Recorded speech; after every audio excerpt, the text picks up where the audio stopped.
Hi guys! Kamusta kayo mga ka-farmers, ka-inlibig, mayong adlaw? So, merong nagtanong dito kung ilang weeks daw bago mangitlog ang ating mga manok tungkol to sa farm natin. So, meron ako video dito, hindi siguro niya naintindihan dahil hindi ako nagtagalog, Bisaya yung video ko. So, magluluto tayo guys ng itlog. Kay Papa to, akong kasudan ni Papa. Yan, so kung ilang weeks ba, sagutin natin guys habang tayo nagluluto, ha? Ayan, so, nasagot ko na to, kaso Bisaya yung version ng lingwahe. So, ang manok po namin guys, bago siya ng itlog, pagdating po niya ng 19 weeks. So, pagdating 19 weeks, meron nang nag-drop ng mga itlog pa isa-isa.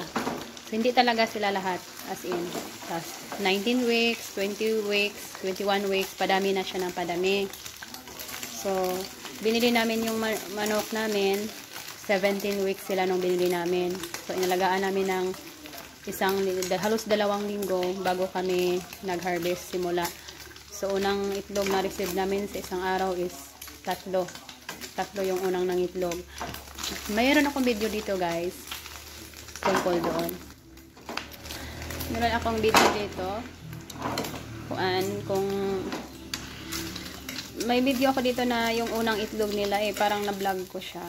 So yun siya guys, sa 19 weeks kapag sakto sa edad yung manok natin, 19 weeks nagda-drop na po sila ng itlog pa isa-isa. So yun lang guys, sana'y nasagot ko ang iyong katanungan. God bless!